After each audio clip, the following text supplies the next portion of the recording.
গল্প নিষিদ্ধ তুমি আমার। লেখ কানেলা রহমান। পর্ব 6। রুদ্র প্রতাপের শেষ কথা, আমি আবার আসব, রাফা। সেই রাতে রাফার বুকের ভেতর এখনো ধুকপুক করে বাজছিল। কিন্তু তারপর পুরো এক সপ্তাহ, রুদ্র কোথাও নেই। কোথাও রুদ্রর উপস্থিতি অনুভূত হয় না রাফাকে। যেন রুদ্র প্রতাপ হঠাৎ করেই কোথাও বিলীন হয়ে গেছেন। সেদিন সেই কুয়াশার মতো কোথাও আর রুদ্র প্রতাপকে দেখা যায় না, অনুভব করা যায় না। তবুও প্রতিদিন রাতে রাফা মনে করে, কেউ তাকে দেখছে। কখনো ব্যালকনির দিকে তাকালে মনে হয় দূরের কোনো ছাদে ছায়া নরল। কখনো স্কুল থেকে ফেরার পথে ঝাপসা চোখে দেখে, লম্বা কোনো অবয়ব অন্ধকার গলির মোড়ে দাঁড়িয়ে। কিন্তু কাছাকাছি নয়। কখনোই নয়। রাফা ভাবল, সম্ভবত সত্যিই সব ভ্রম। কিন্তু তার বুকের গভীরে কোনো এক অদ্ভুত শূন্যতা অনুভব করছে রাফা। যেন কেউ অনেক কষ্টে নিজেকে দূরে সরিয়ে রেখেছে। অন্যদিকে খানবাড়ির অভ্যন্তরে অন্ধকার অন্দরমহলে। রুদ্র প্রতাপ দাঁড়িয়ে আছে অন্ধকার রাজপ্রাসাদের মতো করিডোরে। তার চোখে সেই রাতের দৃশ্য দপদপ করছে। রাফার ভয়, রাফার কাপা কণ্ঠ, রাফার নিঃশ্বাস সবকিছুই টানছে রুদ্র প্রতাপকে। রুদ্র নিজের কপালে হাত রাখল। মাথার ভেতর আগুনের মতো দপদপ করে উঠল। নিজেকে নিজে প্রশ্ন করল, কেন যেতে দিলাম নিজেকে? কেন কাছে গেলাম? সেই মুহূর্তেই আলী প্রতাপ খান এসে দাঁড়ালেন রুদ্রর সামনে। আলী প্রতাপ গম্ভীর, কিন্তু অদ্ভুতভাবে কোমল কণ্ঠে বললেন, তুমি টানা 7 রাত ধরে কষ্ট পাচ্ছ। দূর থেকে তাকে দেখছ। এভাবে চলতে থাকলে তুমি ভেঙে পড়বে, রুদ্র। রুদ্র চোখ নামিয়ে বলল, আমি আর পারছি না, বাবা। রাফা আমাকে ডাকে বাবা। খুব ডাকে। আমি নিজেকে নিয়ন্ত্রণ করতে চাই। কিন্তু পারছি না বাবা। আমাকে রাফার কাছে যেতে দাও। আমার রাফার কাছে থাকার উপায় বলে দাও। কিভাবে লোকালয়ে থাকতে পারবো? দিনের আলোয় বাইরে যেতে পারবো? বলে দাও প্লিজ। আলী প্রতাপ দীর্ঘশ্বাস ফেললেন। তারপর বলা শুরু করলেন, মানুষের মধ্যে থাকতে চাইলে নিয়ম আছে, শর্ত আছে। আমাদের মতো আধা অস্তিত্ব মানুষের আলোয় টিকে থাকতে পারে না সহজে। রুদ্র বিস্মিত চোখে তাকালো। জানতে চাইল, কোন নিয়ম? আলী প্রতাপ বললেন, চলো আমার সাথে। রুদ্র প্রতাপ জানতে চাইল, কোথায়? আলী প্রতাপ বললেন, নিষিদ্ধ নিয়মের কক্ষে। আলী প্রতাপ রুদ্রকে নিয়ে গেলেন ভূগর্ভস্থ পাথরের কক্ষে। খান পরিবারের সবচেয়ে পুরনো, গোপন কক্ষ। দেয়ালে প্রাচীন লিপি খোদাই করা। মাঝখানে জ্বলছে এক অদ্ভুত নীল আগুন। আলী প্রতাপ বললেন, মানুষের মধ্যে থাকতে হলে কিছু নিয়ম মানতে হবে। পারবে? নিজের ছায়ারূপ ত্যাগ করতে হবে। নিজের শক্তি অর্ধেকে নামিয়ে আনতে হবে। আলো সহ্য করার ক্ষমতা তৈরি করতে হবে। মানুষের চোখের সামনে থাকতে হলে, মানুষের নিয়ম মানতে হবে, রাগ, ক্ষুধা, ছায়ার ডাক নিয়ন্ত্রণ করতে হবে। আর সবচেয়ে কঠিন, যার দিকে তোমার টান সবচেয়ে বেশি, তার কাছে যাওয়া যাবে না। যতক্ষণ না তুমি সম্পূর্ণ নিয়ন্ত্রিত হও। রুদ্র মুঠি বাঁধল। ঠান্ডা শীতল চোখে বলল, আমি সব করব। যত কষ্টই হোক। শুধু রাফাকে কাছে থাকতে চাই। আলী প্রতাপ চুপ করে ছেলের ভাঙা কণ্ঠ শুনলেন। তারপর বললেন, একটা পথ আছে। মানুষের মাঝে থাকার জন্য একটা পরিচয় তৈরি করা যায়। যেখানে আলো আছে, জনসমাগম আছে, যেমন স্কুল। রুদ্র মাথা তুলে তাকালো। জানতে চাইল, স্কুল? আলী প্রতাপ দৃঢ়ভাবে বললেন, রাফার স্কুলে শিক্ষক হয়ে যাও। রুদ্রের চোখে যেন নতুন ভোরের আলো। খুশিতে চোখ দুটি জ্বলে উঠল। উচ্ছ্বাসিত হয়ে বলল, আমি পারব। আলী প্রতাপ মৃদু হাসলেন, তোমাকে মানুষের মতো চলাফেরা শিখতে হবে। তাদের মতো পোশাক, আচরণ, কথা বলা, সব। আবেগ, অনুভূতি, ব্যথা পাওয়া সব রপ্ত করতে হবে। এটা অনেক কঠিন হবে তোমার পক্ষে। তুমি যদি সত্যিই রাফার কাছে যেতে চাও, তাহলে মানুষের নিয়ম শিখতে হবে, রুদ্র। রুদ্র দীর্ঘ শ্বাস নিল, যেন বহু দিন পর বুক ভরে বায়ু নিল। আমি করব। আমি সব শিখব। আমি রাফার কাছে ফিরে যাব মানুষের মতো। যেন রাখার চোখে চোখ রাখতে পারি। যেন নিজেকে কুয়াশায় বিলীন হতে না হয় রাফার কাছে গেলে। এক সপ্তাহ পরে ব্রাহ্মণবাড়িয়া সরকারি বালিকা বিদ্যালয়। দুপুরের সূর্য হালকা ঝিম ধরে আছে। ক্লাসে ফিসফাস আজ নাকি নতুন ম্যাথের শিক্ষক আসছেন।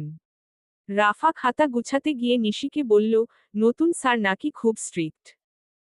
নিশি হেসে বলল, দেখা যাক। আগেই কেমনে বলবো। ঠিক তখন দরজা দিয়ে লম্বা, সোজা বলিষ্ঠ দেহী এক মানুষ ঢুকলেন। কালো শার্ট, কালো প্যান্ট, ঠান্ডা অথচ রহস্যময় চোখ। সব ছাত্রী নিস্তব্ধ নতুন শিক্ষককে দেখে। যেন এমন অদ্ভুত সুন্দর কোন পুরুষ মানুষ কখনো দেখিনি। রাফার বুকের ভেতর ধক ধক করে উঠল পরিচিত গন্ধ। এখনো চোখ তুলে দেখেনি রাফা। তবে সেই পরিচিত গন্ধ অনুভব করতে পারছে রাফা। ইউক্যালিপটাস আর শীতল চন্দন। রাফা চোখ তুলে চাইল। লোকটি পিছন দিক দেখা যাচ্ছে। বোর্ডের দিকে মুখ করে কিছু একটা লিখছে। নতুন শিক্ষক বোর্ডে নাম লিখলেন। রুদ্র প্রতাপ খান, গণিত শিক্ষক। রাফার কলম হাত থেকে পড়ে গেল। রুদ্র ধীরে মাথা তুলল। ঘুরে তাকালো। তার চোখ পড়ে রাফার চোখে। একটা শীতল, অদৃশ্য কম্পন রাফার শরীর জুড়ে ছড়িয়ে গেল। রুদ্রের ঠোঁটের কোণে মৃদু এক ছায়া হাসি, নিয়ন্ত্রিত, সংযত, মানুষের মতো। তবুও চোখে শুধুই একটাই নাম, রাফা। নতুন গণিত শিক্ষক রুদ্র প্রতাপের ক্লাস শুরু হতেই পুরো রুমে অদ্ভুত এক নিস্তব্ধতা নেমে এলো। শুধু বোর্ডের ওপর চক ঘষার শব্দ। রাফা কলম হাতে ধরে আছে, কিন্তু মনোযোগ তার একদমই নেই। যেন দূর থেকে কোনো শক্তি বারবার টেনে আনছে রাফাকে দৃষ্টি। একই জায়গায়, শুধু রুদ্র স্যারের দিকে। রুদ্র বোর্ডে সমীকরণ লিখছেন। কোনো অস্বাভাবিকতা নেই। কিন্তু রাফার শ্বাস ধীরে ধীরে ভারী হয়ে উঠছে। ইউক্যালিপটাসের গন্ধ, চন্দনকাঠের শীতল সুবাস, আবার যেন খুব কাছে অনুভব করতে পারছে রাফা। রাফা নিজের হাত টেবিলের নিচে চেপে ধরল। মনে মনে ভাবল, আমি কি পাগল হয়ে যাচ্ছি? নিশি পাশে বসে কোনোই টোকা দিল। কি রে, হঠাৎ কাঁপছিস কেন? রাফা মাথা নাড়ল। বলল, কিছু না, কিছুই না। কিন্তু ওর চোখ থেমে থাকল শ্রেণীকক্ষের সামনে দাঁড়ানো দীর্ঘ, নীরব মানুষের দিকে। রুদ্রর দিকে। রুদ্র বোর্ডে লিখছে ঠিকই, কিন্তু তার কানে স্পষ্ট শোনা যাচ্ছে রাফার দ্রুত শ্বাস, হৃদস্পন্দনের টান, ভয় আর আকর্ষণের মিশ্র সুগন্ধ। রুদ্রর আঙুলের ডগায় শীতলতা চুইয়ে নামতে শুরু করেছে। বুকে যেন ভারী পাথর। আলী প্রতাপের কণ্ঠ মনে পড়ল। বলেছিল, মানুষের সামনে শক্তির প্রকাশ ঘটতে দিও না। কিন্তু রাফা এত কাছে থাকলে নিজের ভেতরের ঝড় থামানো কঠিন। অনেক কষ্টে সে চোখ না তুলে বোর্ডে লিখে যাচ্ছিল। একসময় রুদ্র বুঝল তার হাতের ছায়া মেঝেতে অস্বাভাবিকভাবে লম্বা হয়ে যাচ্ছে। নিয়ন্ত্রণ হারাচ্ছে রুদ্র প্রতাপ। এটা হবার কথা না, এটা বিপদ। এটা ভীষণ বিপদ। রুদ্র দ্রুত মুখ ঘুরিয়ে ক্লাসের দিকে তাকালো। ঠিক তখনই রাফা তাকিয়ে আছে সোজা রুদ্রর দিকেই। রাফাকে চোখে ভয়, বিস্ময় আর কেমন যেন এক অদ্ভুত আকর্ষণ। রুদ্রর ভেতরে জমে থাকা অন্ধকার দপ করে উঠল। তার দৃষ্টি শীতল হয়ে উঠছে। যত চেষ্টাই করুক এই মেয়েটা ওকে শান্ত থাকতে দেয় না, ওর ভিতরে ভয়ঙ্কর রুদ্রকে বের করে আনে। ঠিক যেমন রাফার চাহনি রুদ্রকে অস্বাভাবিকভাবে টানছে, মনে হচ্ছে এক ছুটে দৌড়ে রাফার কাছে যেতে, রাফাকে নিজের বুকে আঁকড়ে ধরতে। এটা ঠিক নয়। রুদ্র প্রতাপ বারবার নিজের মনেই বলছে ঠিক হচ্ছে না। এই মুহূর্তে এখানে থাকা ঠিক নয়।